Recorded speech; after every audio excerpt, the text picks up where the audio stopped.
What are you doing right now? Is it something that you really love? Millions of people at this very second are doing exactly what makes them happy.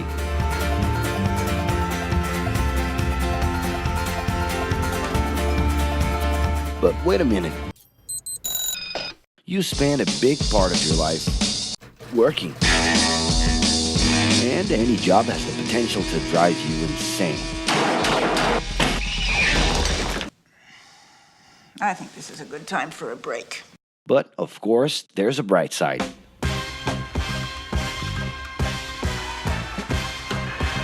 And the best thing, time off. As a matter of fact, the way we work influences new trends and behaviors in society. And if some things are new and different to you, and to everyone else, it's good to know that the ones who really captured the idea are those young millennials. Otherwise known as Generation Y, G, we, globalists. Okay. We know you heard about this. They represent a new workforce in the global market and have high aspirations. Half of them already have or plan to open their own businesses.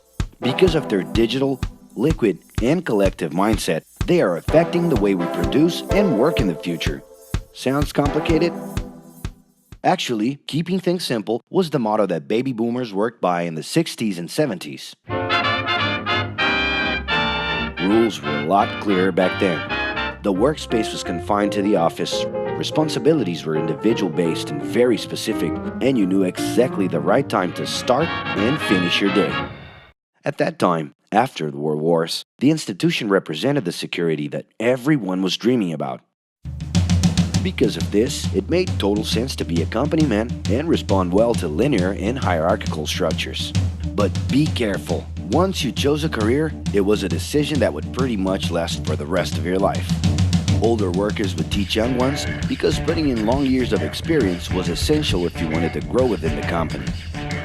Having a job would guarantee social status and was the first step towards marriage and a first kid 9 months later. Work didn't mix with personal life. No bringing work home. But baby boomers worked a lot. It's been a hard day's night. And this had to do with keeping a deep sense of discipline and honor. Day-to-day sacrifices guaranteed that the family would be taken care of, and they knew that a big payoff would come, even if it would take a while.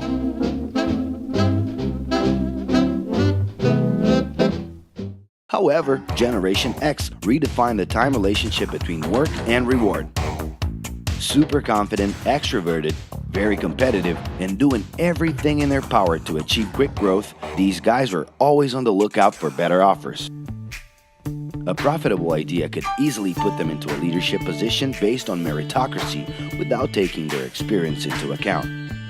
As they searched for more ways to personally stand out and be professionally independent, they relied on degrees, including MBAs and PhDs, to get ahead of their competitors. Pressure, pushing down on me, pressing down on you. No man has spoken. In this more individualistic style of thinking, a nice wardrobe and a business card could help them close better deals and expand their network. Being in the right place at the right time is what would define the work schedule. Business time was extended into the happy hour.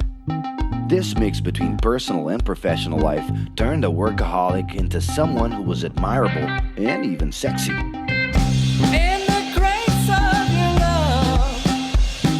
The winner was whoever could get onto the board of directors in the shortest time possible I can do anything if I can just get a chance. and thus immediately live out the pleasures of this achievement. You want the money, you control the witness. I'll leave you lonely, don't move you into business. But today, the journey's a little different. It really seems more important to have fun on the ride than to make it to the final destination.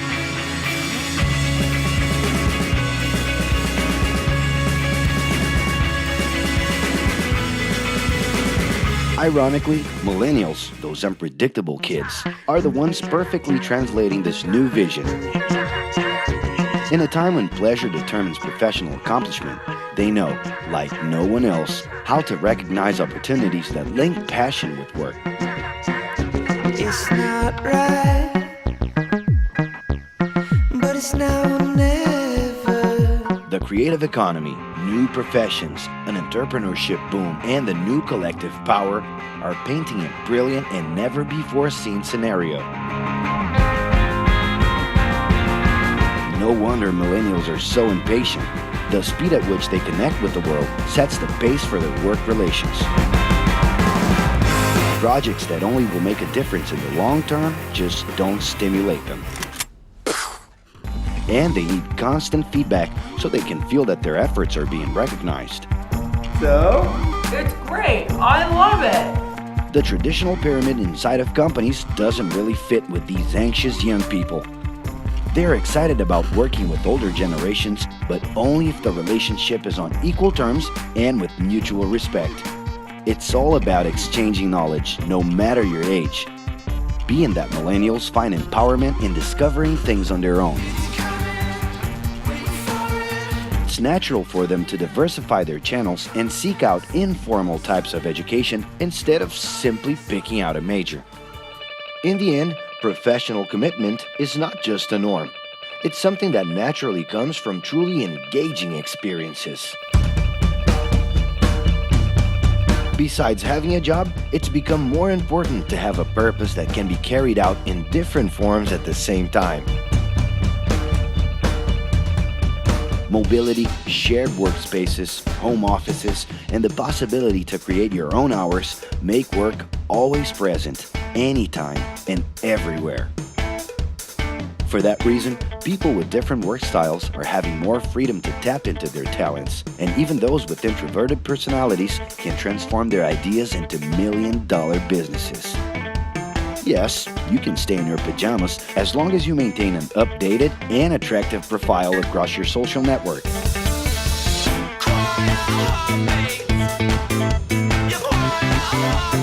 As you can see, flexibility is really the way to go.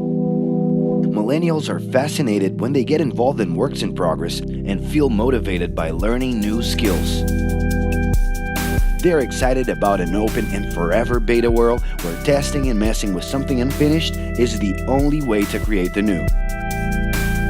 Millennials need more than ever to feel autonomous, and they're exhilarated by the challenge to develop and participate collaboratively.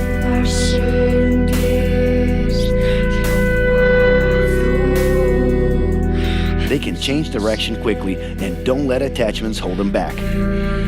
It's about living better in the present with no illusion that the future can be controlled.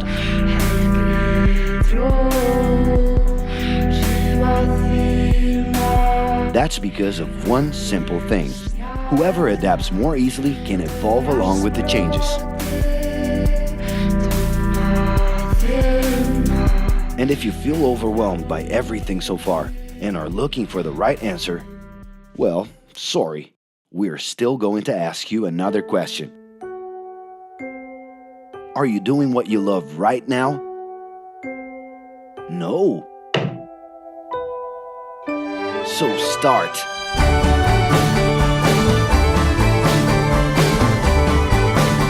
The clock is ticking and your life is in a hurry.